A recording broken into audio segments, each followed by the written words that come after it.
Muy buenos días, buenas tardes, buenas noches.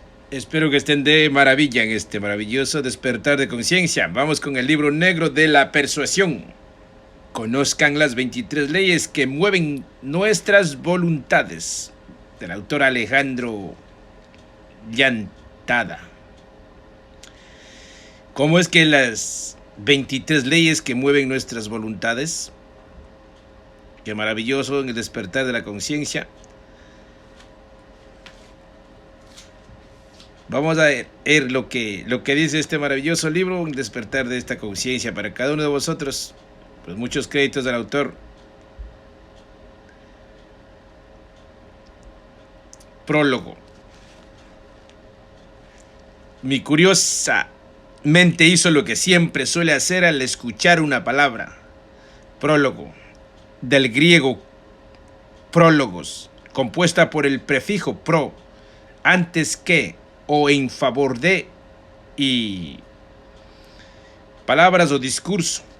Por lo tanto, el pro es lo que se encuentra antes que la palabra. Siempre he sido un amante de la semiótica y por lo tanto de la semántica, que es la rama de la lingüística que estudia el significado y el origen de las palabras. Y es que estoy convencido de que cuando conocemos el origen de las palabras, podemos relacionarnos mejor con ellas y a un nivel más profundo y complejo. Prólogo, igual, antes que la palabra. Pero, ¿qué hay antes que las palabras? Antes que las palabras hay una intención. Y esta intención existe porque los seres humanos somos un caldero hirviendo en deseos. Deseamos cosas y nuestras acciones van encaminadas en conseguirlas. Por lo que si usamos el lenguaje en todas sus variables es porque logramos algo con él. Como consultor en imagen pública he sido un estudioso y continuo practicante de la propaganda. De hecho, los consultores en imagen pública somos propagandistas por excelencia, pues es la ciencia a la que recurrimos cada vez que queremos despertar emociones en las audiencias para moverlas hacia los lugares donde están los objetivos de nuestros clientes. Propagar es multiplicar, extender, difundir el conocimiento de algo o la afición a ello. ¿Pero con qué fin? Pues con el fin de persuadir. Siempre les defino a mis alumnos del Colegio de Consultores e Imagen Pública la palabra propaganda como la acción y el efecto de dar a conocer algo con el fin de ganar adeptos para persuadirlos. Persuadir es mover, inducir, incitar, provocar y hasta obligar a alguien a hacer o creer algo que nos beneficie en la satisfacción de nuestros deseos. Y este libro puede ayudarles a conseguir lo que deseas. El fenómeno de la persuasión no es para estudiar ni para entenderlo, sino para obtener resultados mediante nuestras acciones, acciones que en el libro negro de la persuasión se transforman en leyes a las que Alejandro Llantada les puso nombre y apellido para familiarizarnos con ellas y poder usarlos a nuestro favor o blindarnos contra su poder. Madame de Staël, la célebre opositora de Napoleón, dijo que al inteligente se le puede convencer, al tonto persuadir, dándonos a entender que la palabra persuasión tiene una carga emocional un tanto negativa. Pensamos que el que persuade manipula y acomoda las cartas a su favor. Y es cierto. Pero esto no tiene que ser negativo. Manipular es transformar, convertir una cosa en algo diferente, poder encauzar por buen camino lo que nos rodea. Y creo que uno de los principales aportes de Llantada es que nos aleja del mal olor que normalmente produce la palabra persuasión. De hecho, nos enseña a comprenderla, a usarla, a abrazarla, a respetarla y hasta a quererla. Las grandes líderes han utilizado estas técnicas, sabios milenarios como Sun Tzu o pensadores renacentistas como Maquiavelo las he enseñado. Autores contemporáneos como Dale Carnegie o Robert Greene las han retomado creando multipremiados bestsellers. Y hoy tú tienes entre las manos un libro que los reúne a todos y te introduce de manera amena y sencilla al fascinante mundo de la persuasión. Como este libro, pocos. Tú decides si sigues leyendo o sigues siendo incauto. Yo, de momento, puedo asegurarte que este libro te ayudará a lograr tus objetivos. Y por cierto, este prólogo fue escrito usando muchas de las leyes que en este libro encontrarás. Álvaro Gordoa, México. 30 de agosto del 2013. Como vemos, hay algo maravilloso en cada cosa que aprendemos. Introducción. Toda mi vida estuve a merced de manipulaciones invisibles, hasta que encontré en una carpeta antigua con apuntes de mi padre una frase que hablaba de una ley de ventas. Era algo tan simple y a la vez tan poderoso que realmente me abrió los ojos y el entendimiento. Esta carpeta de casos de Harvard hablaba de la ley de reciprocidad. Descubrirla representó solo el principio de una extensa investigación en libros y pláticas con varios expertos en ventas, psicología social y persuasión. Pero, ¿qué es de la ley de la reciprocidad? Es algo muy sencillo. Se percibe cuando una persona hace algo por ti o te regala algo. Por ejemplo, una pluma fina. ¿Quién no se ha sentido consciente o inconscientemente en deuda ante una situación como esta? Si hacemos un esfuerzo por recordar, podremos ver que hemos sido víctimas de esta ley, siendo seducidos para realizar cosas que quizá no queríamos, como cuando de niño acompañé a mi mamá en una aventura llamada Tiempo Compartido, un truco mercadológico que empieza ofreciendo un desayuno gratuito y como premio un viaje a todo pagado a Cancún. Una vez ahí, después de anunciar el premio, un grupo grande de personas gritan brindando por tu nueva adquisición, mientras preguntas apenado, ¿qué se supone que compré? Con esta y otras artimañas orillan a la gente a aceptar un contrato truculento y costosísimo de por vida. Muchos se sienten obligados a firmar y adquirir un departamento que podrá utilizar 2 veces por año. Después de tanta atención falsa, obsequios y ese anuncio a los 4 vientos sobre su supuesta decisión de compra, un ejemplo de muchos del por qué debemos conocer estas leyes. Aunque sé que está pensando, a mí no me pasaría, no esté tan seguro.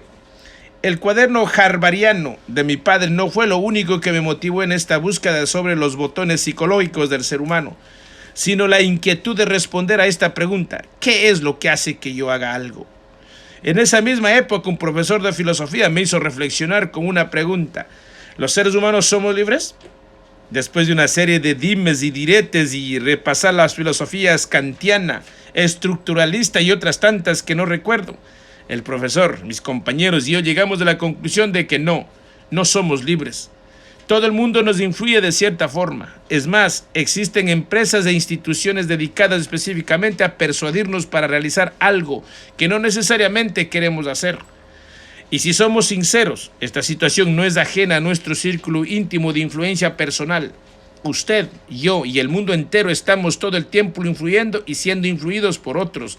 Y no solamente por vendedores, partidos políticos o agencias de publicidad. Cónyuges, niños, sacerdotes, profesores aplican estos poderosos principios, algunos sin saberlo. Con la misma casualidad o destino, encontré a Robert B. Cialdini, un famoso autor de los años 80, quien habla de algunos principios en el arte de convencer. De él leí un ejemplo muy ilustrativo. Un psicólogo social hizo una encuesta de opinión a residentes de cierta zona preguntándoles qué es lo que ellos harían si les pidiera que utilizaran 3 horas de su tiempo para recolectar dinero a favor de una fundación contra el cáncer. Todos dijeron que con gusto aceptarían con tal de quedar bien en la encuesta y no parecer egoístas ante el encuestador. Lo que no sabían es que inmediatamente después iban a mostrarles cómo podían hacerlo desde ese mismo momento. Por haber dicho en primera instancia que sí lo harían, se sintieron obligados a aceptar gracias a algo llamado consistencia.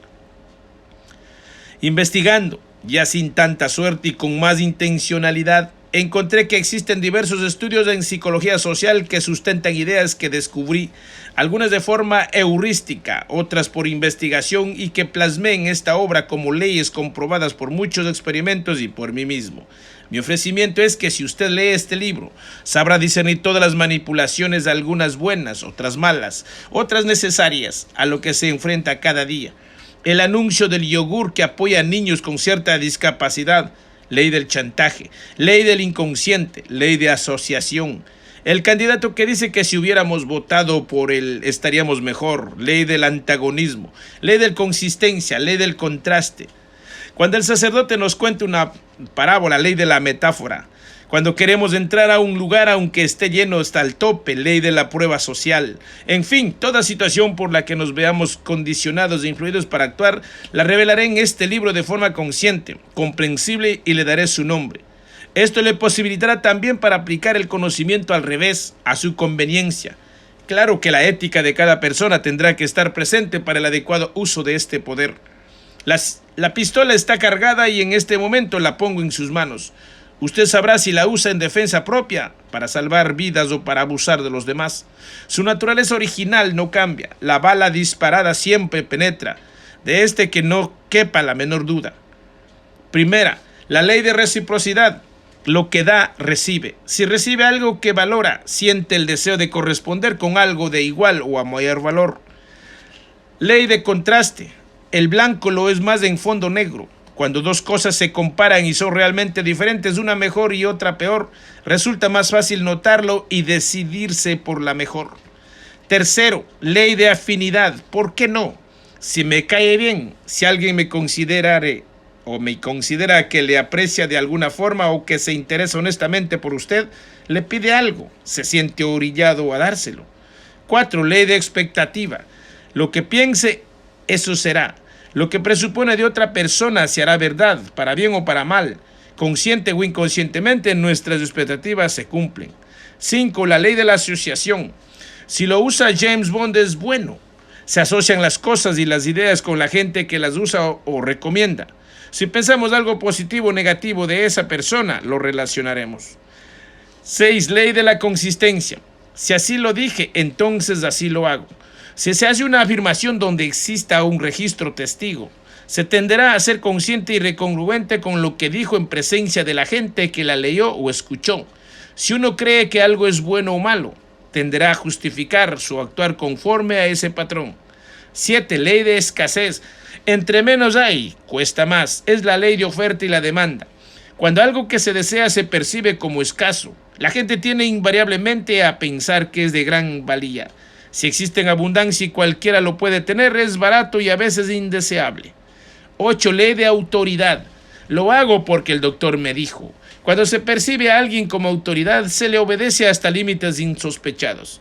9. Ley del chantaje-coerción. Si no lo hace, verá. Cuando alguien amenaza o promete algo a cambio de que la otra persona haga o deje de hacer determinada cosa, condiciona apelando a sentimientos sabiendo que afectará el comportamiento. Se trata de coerción, un chantaje. 10. Ley del atractivo. Me veo bien y me hace caso. Si se considera a una persona o cosa como bella o atractiva, es más propenso a acceder a lo que se pida en su nombre. 11. Ley del poder. Si me da poder, lo sigo. Si un personaje hace creer que gracias a él se pueden obtener beneficios de tipo sexual, político, amoroso, económico o espiritual, será seguido, aceptado y a veces amado. El deseo de poder del otro le da poder. 12. Ley del incentivo. Gane al estar conmigo. El ser humano actúa por estímulos. Hará o aceptará cualquier cosa que crea que le conviene para realizar sus intereses particulares. 13. Ley del inconsciente. Conduzca mis sueños. La mente inconsciente actúa al mismo tiempo que la consciente, con la diferencia de que las personas no se dan cuenta. Es la parte sumergida del iceberg. Quien guíe el inconsciente dirige en gran parte la voluntad de la gente. 14. Ley del antagonismo. Todos contra él. Cuando existe un enemigo real o imaginario, contra él cual luchar, las voluntades individuales se unen en el colectivo y se enfocan en un fin común. Estar en contra de algo influye a todos. Es inclusive una ley para sobrevivencia de la especie. 15. Ley del precedente. Le creo porque ya ha pasado. Cuando hubo algo anteriormente que se creó que funcionó o existió, se percibirá como muy posible que vuelva a suceder. 16. Ley de lo escrito. Aquí dice y es la palabra de Dios. Lo que se dice escrito es más fuerte que lo que se dice sin que quede registro. 17. Ley de la fe. Crea en mí y le daré un propósito. La gente accede a mucho por fe. Puede hacer que la gente lo siga o obedezca si logra proyectar una esperanza en algo sublime. 18. Ley de la metáfora. Si digo corazón, entienda amor. La realidad es dura y cruel. Una idea indirecta, metáfora, es mucho más fácil de asimilar. Ley de la sorpresa. ¡Qué detalle! No me lo esperaba. Lo que no se espera y es agradable convence. 20. Ley del elogio. ¡Qué inteligente es usted! Todos somos vulnerables al halago, es difícil resistirse. 21. Ley de la prueba social. Tanta gente debe tener razón. El que más gente piense o haga algo en particular influye para creer que este algo es aceptable o bueno. 22. Ley de la simplicidad. Le quiero porque le entiendo. Si expresa algo de manera simple, agradará e influirá mejor. 23. Ley del yo soy. Todos somos uno. Compartimos un espíritu que nos une. Si se recuerda esta verdad, nos reconocemos en el otro. Las personalidades más convincentes de la historia han aplicado más de uno de estos principios para lograr sus objetivos, pero no solo ellos han hecho. Todos los políticos, los religiosos, los mercadólogos, los consultores en imagen pública, los publicistas, usted y yo lo hacemos. A veces con conocimiento de causa, pero la mayor parte del tiempo lo hacemos sin saberlo. ¿Quién no ha chantajeado a su novia o a su esposo? ¿Quién no ha comprado algo caro solo porque no es muy común? ¿Quién no ha sido víctima de una persona atractiva haciendo algo que uno no quería? Estas leyes son tan poderosas que vale la pena analizarlos para profundizar en su comprensión. Las escuelas y universidades deberán enseñarlos como parte de la formación fundamental de cualquier estudiante, ya que al conocerlas y aplicarlas lograrían un mejor desempeño en su vida profesional y personal. Es necesario estar prevenidos para no ser víctimas de la manipulación malintencionada de terceros, y esto solo se puede lograr conociendo las leyes de persuasión. Conocer los hilos que mueven las voluntades les será muy útil tanto para defenderse de sus influencias como para utilizarlos benignamente a su favor. Veritas liberare, la verdad os hará libres.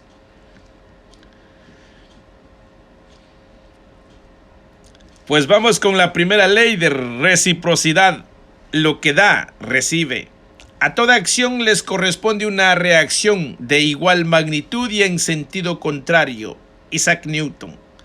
Si recibe algo que valora, siente el deseo de corresponder con algo de igual o mayor valor. La vida es un boomerang. Lo que hace, se lo hacen, y lo que da, eso recibe, para bien o para mal. Había una vez un pobre granjero escocés que escuchó un lamento en un pantano. Al aproximarse descubrió a un joven que poco a poco se ahogaba en el lodo y en el estiércol, así que sin pensarlo salvó al muchacho de una muerte espantosa. Al otro día un acaudalado noble llegó a su humilde vivienda. Era el padre del muchacho que había salvado. En señal de gratitud, este noble le ofreció al granjero pagar los estudios de su hijo en las mejores universidades. Muchos años después, el hijo del noble enfermo de pulmonía, pero Alexander Fleming le salvó la vida. Era el hijo del granjero que se había graduado en la escuela médica del St. Mary Hospital en Londres y había inventado la penicilina.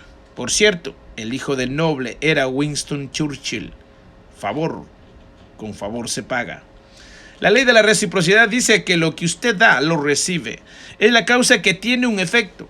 En física, dicho principio sostiene que a toda acción le corresponde una reacción de igual magnitud y un sentido contrario. En antropología cultural, el término reciprocidad significa el intercambio de bienes y trabajo. Es la forma común de interactuar en sociedades que no se dedican a la compra y venta de bienes o servicios. 2. La reciprocidad se puede encontrar en todas las culturas desde la antigüedad. Un ejemplo que nos ilustra es el de los incas y otras culturas prehispánicas. Ellos no tenían ni moneda ni mercado. Tenían que dar algo a cambio de un bien o servicio recibido. La reciprocidad no se exigía, se pedía. A quien se le solicitaba algo no podía negarlo. Si acaso se demoraba en responder. Este principio de reciprocidad se encuentra en nuestra vida cotidiana de muy diversas maneras.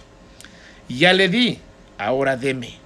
Camina por la calle y de repente una niña indigente le pega una estampita con una carita feliz en la ropa. Sorprendido, se siente obligado a corresponder con una moneda. Eso sucede muy seguido en lugares públicos y en culturas diversas. En Estados Unidos, el grupo religioso de los Hare Krishnas era famoso por colar flores en las solapas de los transeúntes, y una persona que recibía el detalle abrumaba, correspondía con dinero. Llegaron a generar recursos importantes con este método, hasta que llegó un momento en que saturaron a la gente y perdió efectividad. La reciprocidad está profundamente arraigada en muchas interacciones sociales. Estudios psicológicos demuestran, por ejemplo, que las camareras sonrientes obtienen más propinas que las que son menores amistosas. Se da una sonrisa, se obtiene una propina. 3. Las peticiones de contribuciones para obras de caridad son a menudo acompañadas de pequeños regalos. Al parecer, las organizaciones benéficas saben que esto aumenta la propensión a donar. En general, es probable que generen sentimientos que obligan a muchas personas a pagar la deuda psicológica o con un donativo. 4. En ventas, un ejemplo significativo de reciprocidad es el uso de muestras gratuitas. En los supermercados, los clientes utilizan con frecuencia pequeñas cantidades de un determinado producto de forma gratuita. A muchas personas les resulta muy difícil aceptar las muestras que una demostradora sonriente les ofrece sin tener que comprar nada a cambio. Otras incluso compran el producto aunque no les guste mucho. 4. El poder normativo de la reciprocidad también tiene un impacto importante en cuestiones de política social. La opinión pública aprueba o desaprueba cualquier decisión de un gobierno tomando en cuenta las recompensas, independientemente de si contribuye de fondo o no la sociedad y en qué medida. 5. Ojo por ojo. La reciprocidad no es privada nada más de cuestiones materiales, también está presente en el orden moral, así como en las relaciones interpersonales. Se le llama la ley del oro. El acto de retribuir un favor o una dádiva es bien entendido en cualquier filosofía y religión. Confucio, por ejemplo, lo clarifica así: cuando uno cultiva al máximo los principios de su naturaleza y los ejerce en el principio de reciprocidad, no está lejos del camino. Lo que no te gusta que te hagan a ti, no lo hagas a los demás. En el budismo se le llama ley karmática o de causa y efecto. Al inverso es lo que conocemos como la ley del talión, del latín talis, idéntico. La reciprocidad en el ser humano es básica para la sobrevivencia de la especie. Es un mecanismo casi automático que implica evolución y civilidad. Cuando se desaprovecha o se ignora, la consecuencia puede ser simplemente que se vuele en nuestra contra y que seamos destetados o ignorados. De y recibirá muchas veces, hasta de más. El efecto ya florece en la causa. Buda. Como así vamos con la segunda ley de contraste. El blanco lo es más en fondo negro. La enfermedad hace buena y agradable la salud, el hambre a la saciedad, el trabajo al reposo. Heráclito. Cuando dos cosas se comparan y son realmente diferentes, una mejor y otra peor, resulta más fácil notarlo y decidirse por la mejor. Contraste es la oposición de figuras, de situaciones, fortuna, costumbres, benevolencia, belleza o credulidad. El contraste es lo que permite sopesar una realidad al presentarla con un aparente opuesto. Luz, obscuridad, día, noche, bajo, alto, grande, pequeño, etc. Pero también se genera con elementos que no tienen una relación binaria como belleza, bondad, precio, calidad, clásico, innovador y cualquier otra que a usted se le ocurra. Voltaire dijo: no es lo mismo que dos cosas contrasten a que sean contradictorias. No es contradictorio que el Papa fuese adorado en Roma y quemado en Londres el mismo día, y el que mientras le llamaban Visedius en Italia, recorriera por las calles de Moscú representado por una figura de cerdo para divertir a Pedro el Grande. Mahoma, que la mitad del mundo coloca a la derecha de Dios, también es mirado como un impostor por la otra mitad de los habitantes de la tierra.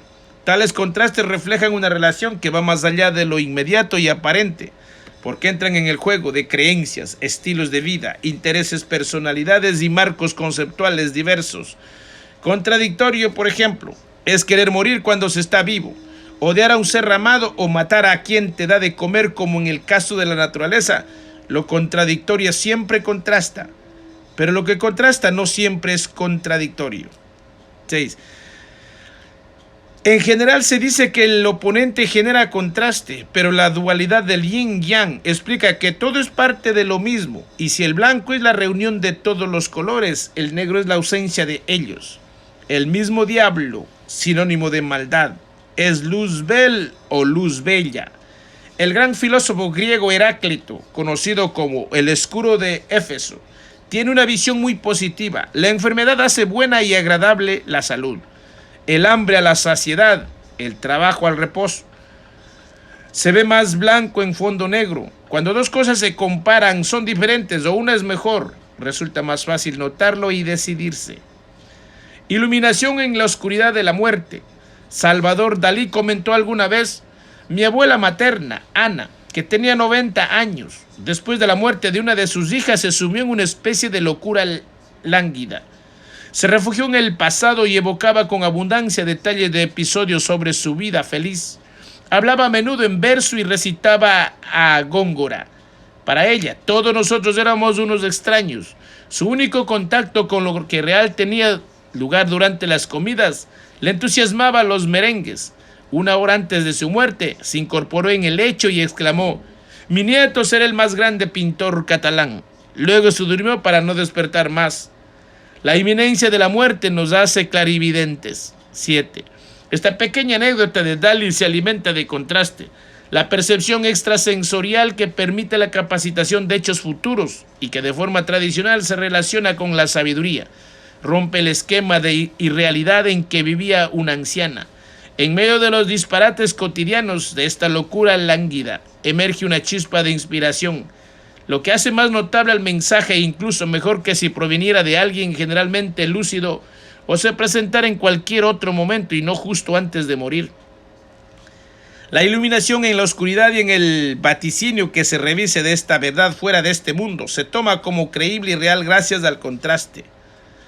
Por 10 pesos más.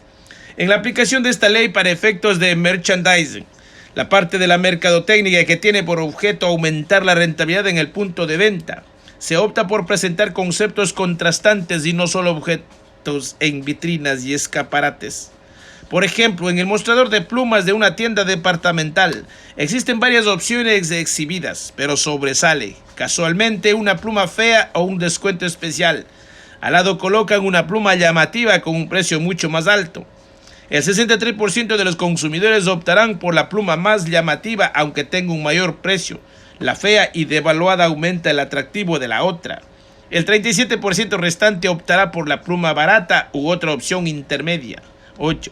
La ley de contraste también se aplica inteligentemente en las hamburguesas de comida rápida.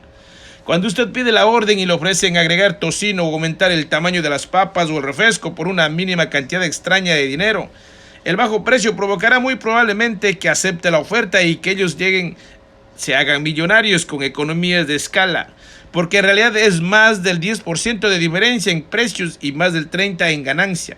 Lo mismo sucede cuando compra un traje y le ofrecen una corbata. Se ve tan barata comparada con el precio del traje que acepta la ganga. Los políticos suelen ser expertos en contrastarse con las debilidades de sus competencias. Los oponentes del partido en el poder exhiben cifras de bajas inversiones, crecimiento nulo, problemas de inseguridad, mientras el partido gobernante anuncia campañas para castigar la corrupción del pasado cuando gobernaba el partido ahora opositor. Al igual que la revolución del cubano Fidel Castro se enarbolaba como democrática, y lo era en ese momento en comparación a Batista. Al final fue la dictadura más sólida de los últimos años. Solemos compararnos casi todo el tiempo con otros. El ego tiene esta característica, es inherente a él. Es de la forma en que se expande y de esa misma semilla nacen la envidia y los celos. Es la que hace feliz al ego con la idea de un pasado y un futuro mejor, y esta es la que hace que el mundo animal discrimine entre lo que es venenoso o no, fecundo o no, apto o no, la que hace evolucionar al mundo natural y la que en religión y moral nos hace distinguir entre bien y mal, psique blanco y negro. En psicología social, el efecto de contraste se refiere a las influencias de estímulos previos en la evaluación o juicio de otros nuevos. Existen infinidad de experimentos que tienen que ver con esta ley. Juicios sociales. ¿Alguien parece más malo o más bueno si se contrasta? Divesta, 1961. Harvey and Sheriff, 1957. Estimaciones de peso. Algo se siente más pesado al haber cargado antes algo liviano. Sheriff, Stowe and Hovland, 1958. Calificaciones de atractivo de mujeres. Una mujer se ve más bella, contrastada. Kenrick and Gutiérrez, 1980. Estudios de percepción visual. Algo no tan blanco se ve muy blanco en el fondo negro. Helson, 1964. Juicios en entrevistas. Alguien profesional lo es más si antes se entrevista a una opción deficiente. Koppelman, 1975. Carlson, 1970. Estos experimentos estudian el contraste entre los estímulos y el resultado en todos los casos nos revela que comparar cosas muy diferentes ayuda a que uno de los estímulos sea percibido como mejor o más intenso. Vístase de amarillo y sus clientes se verán más blancos que nunca. Póngase al lado de un feo y será bello. Compárese con alguien con menos dinero y se sentirá rico. La forma más rápida de mejorar lo que sea es contrastando. Hay sombras oscuras en la tierra, pero las luces son más fuertes en el contraste. Charles Dickens. Pues vamos ahora con la tercera ley de afinidad. Si quieres ganar un hombre para tu causa, primero convéncelo de que eres su amigo sincero. Abraham Lincoln. Si alguien me considera que lo aprecia de alguna forma o que se interesa honestamente por usted, le pide algo, se siente orillado a dárselo. Lewis Carroll se encontró en un vagón del tren con una señora y su hijita que leía Alicia en el País de las Maravillas. Cuando la niña cerró el libro, él se puso a hablar con ella acerca de la historia y la madre se unió a la conversación, sin saber que su interlocutor era el autor de la obra. La mujer comentó: ¿no es triste lo del pobre señor Carroll? Se volvió loco, ¿sabe? ¿De veras?, preguntó el autor. Nunca había escuchado eso. Oh, yo le aseguro que es cierto. Me lo contó alguien de quien no se puede dudar. Antes de separarse de ella, Carroll obtuvo permiso para enviarle un regalo a la niña, quien días después recibió un ejemplar del libro. A través del espejo, con la siguiente dedicatoria del autor, como recuerdo de un viaje agradable, el escritor valoró más la admiración de la niña hacia su trabajo que las habladurías de la señora. Pudo conversar felizmente, disfrutó de su compañía y, aun siendo un hombre exitoso y famoso, se molestó en enviar un obsequio a una niña. La afinidad persuade a cualquiera. Ande, cómpreme una. Difícilmente se le dice no a un amigo que nos pide algo. Tampoco es fácil decirle no a alguien que nos cae bien. La razón de esto las establece Herbert Spencer al asegurar que al final la opinión es determinada por los sentimientos, no por el intelecto. No en vano las emociones determinan las compras por impulso, que generan el 76% de las ventas en tiendas de autoservicio y el 59% en tiendas departamentales. Apelar al corazón y no a la razón es la clave de toda tienda. Buscan nuevas formas de generar experiencias agradables de compra. Llegar al corazón de un cliente potencial es la clave con la que se desarrollan diferentes conceptos de negocio. Si le caigo bien, creo en usted y usted me cae bien. Es el mensaje que subyace bajo música, sonrisas y amabilidad, aunque es verdad que algunas cajeras del súper aún no lo entienden. Así surgen empresas piramidales, donde se venden fácilmente diversos productos, zapatos, recipientes, jugos con propiedades mágicas, aparatos electrónicos y hasta fondos de inversión, principalmente a los amigos y familiares. El mensaje implícito es: si mi amigo me lo recomienda, es bueno. Él no me hará trampa o no me daría algo inservible. Algunas sectas, organizaciones religiosas y civiles funcionan del mismo modo. Personas así demuestran su amistad y después logran que acepte muchas cosas que dicen y ofrecen. Los mensajes que se emiten de esta forma tienen un fuerte efecto en nuestra mente. Si mis amigos lo dicen, es porque me conviene. La ley de la afinidad es el origen de la vida, es la semilla de toda comunidad, familia o país. Es lo que crea vínculos, instituciones y cofradías que van desde tener igual nacionalidad hasta profesar la misma religión o tener preferencia por un equipo. La ley de la afinidad es el pacto silencioso que hace confiar al otro en mí y a mí en el otro. Es el convencimiento que traemos programado de que el amigo o el que me cae bien debe poseer algo que me conviene saber o tener. Si bien se puede generar afinidad artificial, la empatía funciona cuando es auténtica. Las empresas o sistemas que utilizan esta ley para vender mejor no engañan a la gente porque a largo plazo resultará imposible. Lo que hace es aprovechar la simpatía ya existente en la sociedad para promover sus productos de forma inmediata. Un vendedor que utiliza esta ley para vender más emplea sus cualidades personales para acercarse a la gente y caerle bien. Inteligencia emocional, condición de afinidad. Está comprobado que las personas que viven más tiempo, que son más felices, que ganan más dinero, que duran más casados y que sienten exitosos son aquellas que generan una alta empatía. Después de todo, la palabra amigo es afín a mí. Un interés genuino por los otros permite hacer amigos fácilmente. Esta es la tesis que sostiene Dale Carnegie en su libro Cómo hacer amigos e influir en los demás. Veamos un resumen general de esta valiosa obra. Parte 1. Técnicas fundamentales para tratar a las personas. No critique, no condene, no se queje. Halague a las personas de forma sincera y honesta. Haga que la otra persona desee algo intensamente. Parte 2. 6 formas de gustar a las personas. Muestre interés genuino por los demás. Sonría siempre. Recuerde que el nombre de una persona es para él el sonido más interesante en cualquier idioma. Transfórmese en un buen oyente y anime al otro a que hable sobre sí mismo. Hable siempre en los términos que interesen a la otra persona. Haga que la otra persona siempre se sienta importante y hágalo sinceramente. Parte 3. Haga que las otras personas piensen como usted. La única forma de sacarle provecho a un pleito es evitándolo. Muestre respeto por la opinión de la otra persona. Nunca diga, estás equivocado. Si se equivocó, admítalo de inmediato y haga énfasis en el hecho de que cometió un error. Siempre que empiece a hablar, hágalo de una forma amigable. Diga algo para que la otra persona diga sí inmediatamente. Permita que sea la otra persona la que hable la mayor parte del tiempo. Haga creer que la idea que usted quiere que se desarrolle es creación de la otra persona. Honestamente, procure ver a las cosas desde la perspectiva del otro. Trate de identificarse con sus ideas y sus deseos. Parte 4. Sea un líder. Cómo cambiar a las personas sin ofenderlas y sin provocar resistencia.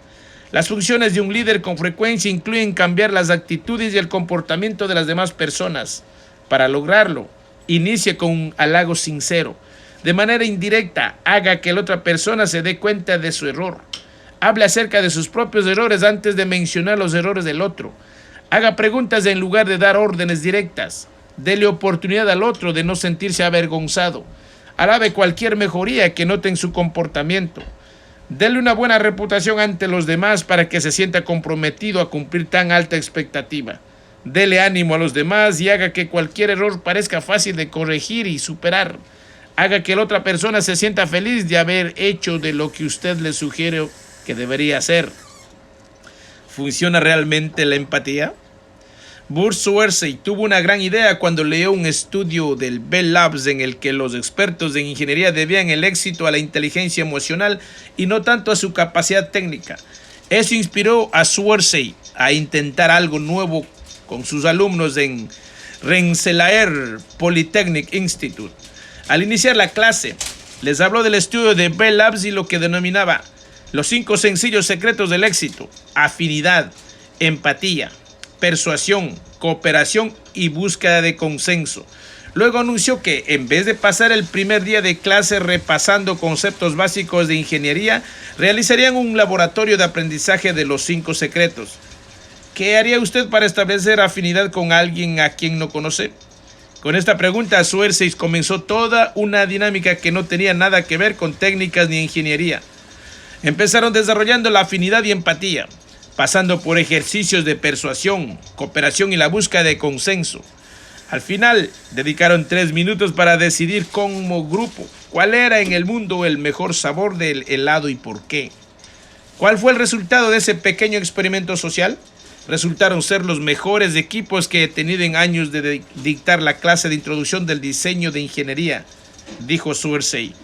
No solo trabajaron juntos, mejor que mis estudiantes anteriores, sino que produjeron artefactos innovadores, sumamente ambiciosos. Atribuyó buena parte del éxito a tiempo que dedicamos a los 5 secretos. El experimento de Swersey aborda un gran problema de las organizaciones, sobre todo las que están llenas de expertos técnicos. Esa forma de desarrollar la unión del grupo también se está haciendo presente en academias profesionales, como la Harvard Business School y la Sloan School of Management. En estos tiempos, los planes de estudio se basan más en el concepto de equipo. Añade Kim, esta es una respuesta a las críticas de las compañías. Dicen que los administradores de empresas están muy bien preparados como individuos, pero les falta aprender a trabajar bien en equipo. 9. El trabajo en equipo siempre se origina por la ley de la afinidad. Solo así los integrantes del grupo se persuaden mutuamente y se generan sinergias. La suma de inteligencias nace necesariamente de ahí, del ejército de habilidades sociales donde interactúan tres tipos diferentes de neuronas: espejo, fusiformes y osciladoras.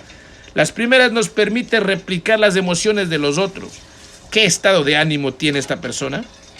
Las segundas nos dan aquello que se conoce como la intuición. ¿Me da confianza este individuo? Y las últimas nos permiten sintonizar con los otros coordinadores físicamente y al cual, como ocurre en una orquesta, darnos la mano. La afinidad da resultado en ventas, equipos y cualquier relación. La condición para que sea sustentable la persuasión que se genera a través de ella es que usted sea honesto. No trate de fingir que es buena gente, en verdad debe serlo. Afinidad es un sentimiento singular, discreto e independiente. Puede existir a kilómetros de distancia, pero es adivinado en la manera de hablar, escribir, andar, respirar. Arthur de Tabola. Vamos con la ley 4 de ley de la expectativa. Lo que piense, eso será. Las expectativas altas son la llave para alcanzarlo todo. Sam Walton. Lo que presupone de otra persona se hará verdad, para bien o para mal. Consciente o inconscientemente, nuestras expectativas se cumplen. Robert Kearns, un modesto profesor universitario, revolucionó la industria del automóvil en Estados Unidos con un invento de primera línea, pero además se embarcó en una titánica cruzada con las multinacionales automovilísticas para que reconocieran su participación. Tras robar descaradamente su diseño y patente, el profesor decidió no dejarse ningunear por una de las industrias más importantes de Detroit. El inventor de los limpiaparabrisas automáticos con diferentes velocidades luchó hasta conseguir que las enormes empresas le pagaran su invento, y lo logró. 10. Y es que Kearns tenía una madre que continuamente le decía: siempre lograrás lo que quieres, tienes todo para hacerlo. Él lo creyó, los demás lo creyeron. Fue persuadido positivamente desde muy pequeño con la ley de expectativa para triunfar en la vida. El postre y la cura que esperaba. Imagine que usted es una persona que cocina realmente mal, pero su pareja tiene la idea de que lo hace bien porque alguien se lo aseguró. Su propia madre lo reiteró en una plática que sostuvieron recientemente en un restaurante. Su pareja le pide que le haga un delicioso platillo como lo del tanto presumen sus seres queridos. ¿Qué cree que hará a pesar de saber que no cocina tan bien? Pues hacer un buen platillo, es decir, tratará a toda cosa de cumplir con las expectativas que tienen de usted. Otro ejemplo de la ley de la expectativa es el conocido efecto placebo. Los científicos saben desde hace tiempo que si se da a alguien una pastilla diciéndole que es medicina, por ejemplo, contra el dolor de cabeza, muy probablemente una persona sienta alivio por el solo hecho de creerlo. Un efecto semejante sucede con los hipocondríacos. Si alguien dice tener gripe o aviar o estornuda, empezarán a sentir síntomas extraños. Ellos esperan algo y en parte o en su totalidad se cumple. Aún sin luz, sé que espera mucho de mí. En administración es muy famoso Elton Mayo, quien en 1928 fue invitado a participar en un experimento para estudiar ciertas condiciones de trabajo relacionadas con luminosidad, ruido, fatiga y otros mejores en el ambiente laboral que lograron un aumento en la productividad. Ordenó suspender todas las mejoras que se habían implementado. Se quitaron los descansos programados, la luz mejoraba, los almuerzos gratuitos y cualquier otra condición que pudiera parecer la razón del aumento de la productividad. El resultado fue algo inesperado. No bajó, por el contrario, aumentó. Esto se debía a que los obreros fueron persuadidos para colaborar y se les convenció de la importancia del experimento. En cierta forma se vieron halagados y gracias a esa diferencia, a sentirse observados, fueron claramente motivados al saber que se esperaba algo de ellos. 11. La mujer más bella del mundo. En la antigua Grecia había un sacerdote y escultor llamado Pigmalión que comenzó a esculpir la estatua de una mujer. Cada día le dedicaba cierto tiempo y poco a poco se enamoró de la figura que él mismo creaba. Mientras más tiempo le dedicaba, más se asombraba de lo hermosa que le estaba quedando. Al final se convenció de que no habría mujer real sobre la tierra más bonita. por lo que lo pidió a los dioses que le dieran vida y constantemente les suplicaba. Lo pidió con tanto anhelo y pasión que su deseo fue concedido. Hicieron realidad su sueño y se convirtió en una mujer de carne y hueso. El efecto Pigmalión no solo es mitológico.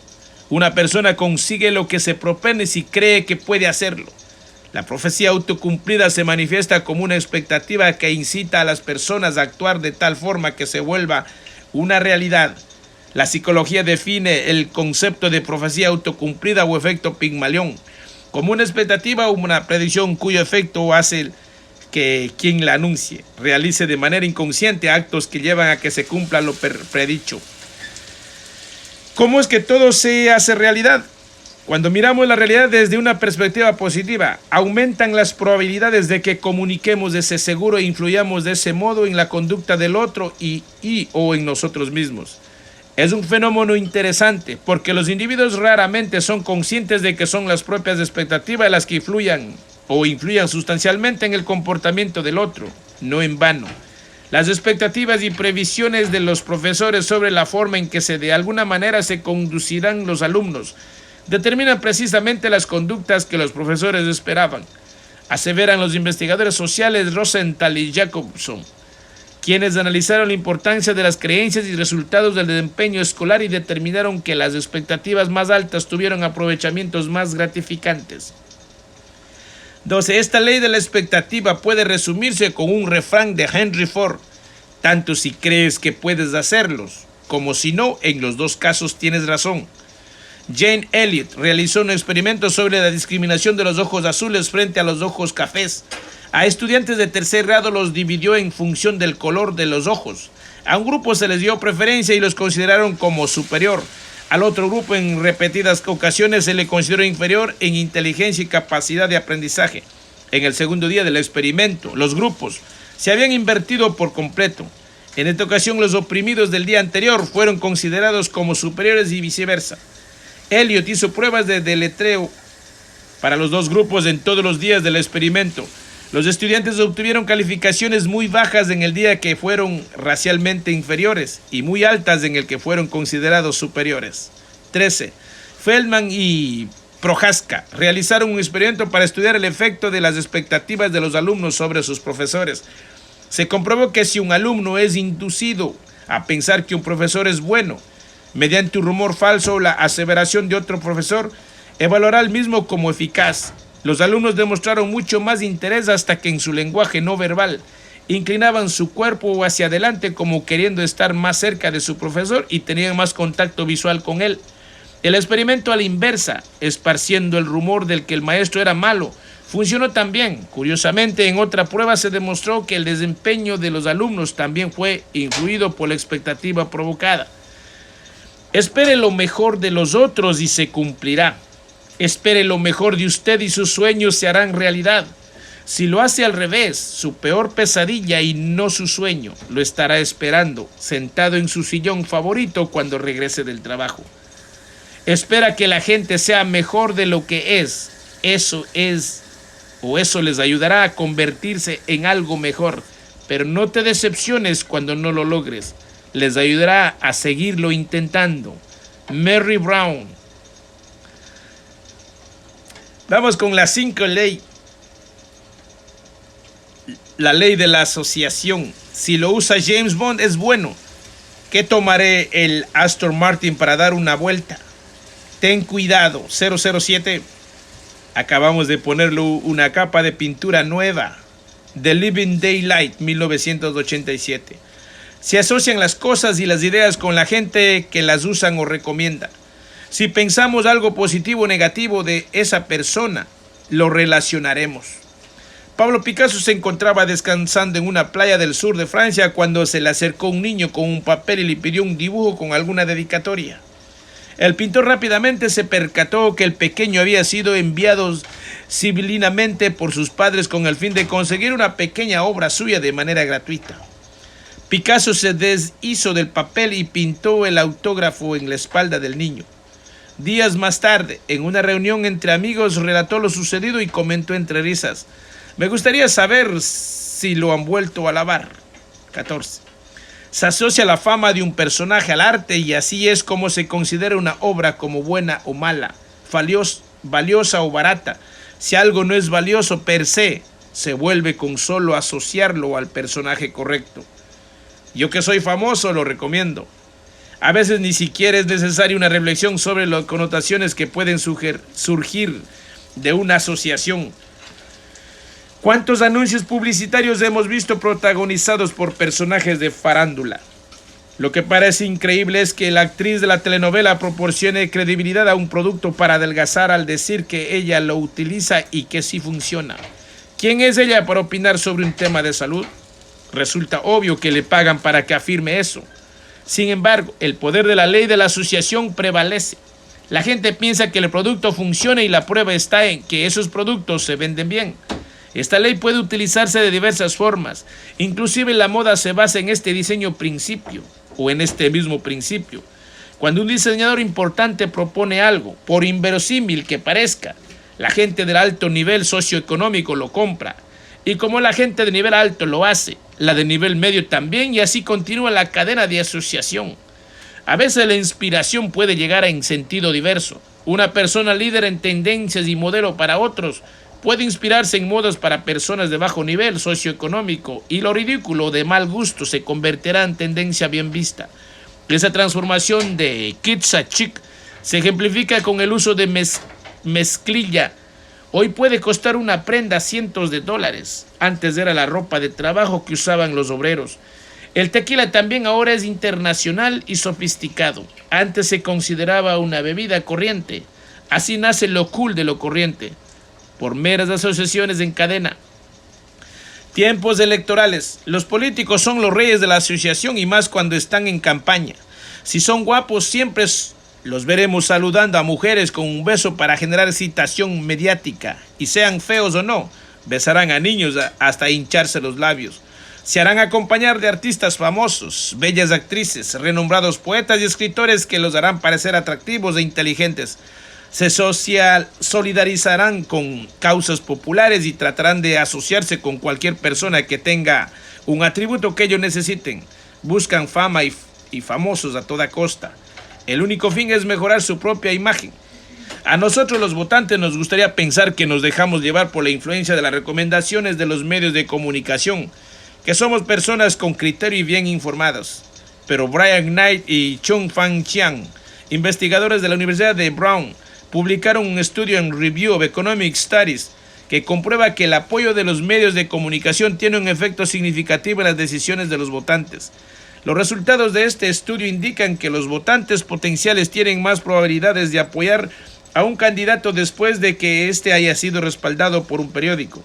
Hasta aquí es muy obvio, pero los investigadores descubrieron que los votantes potenciales toman en cuenta el sesgo político o la inclinación del periódico o publicación.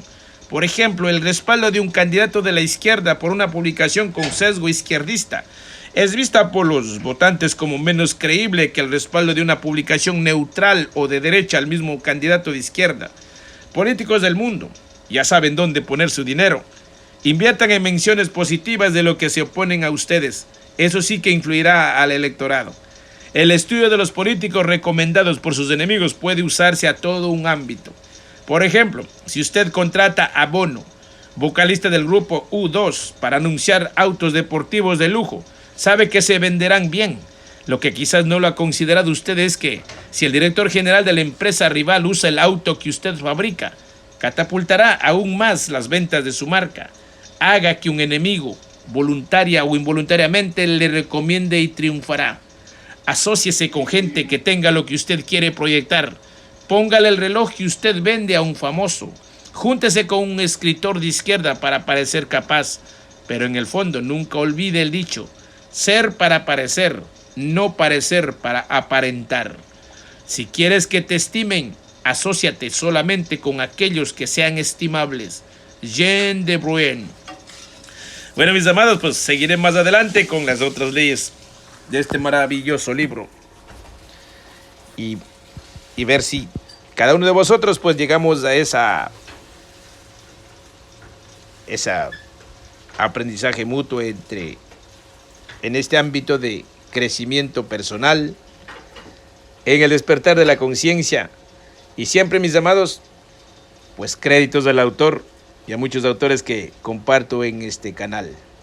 Y asimismo, pues pueden también visitar otros canales. Que tengan un maravilloso despertar de conciencia.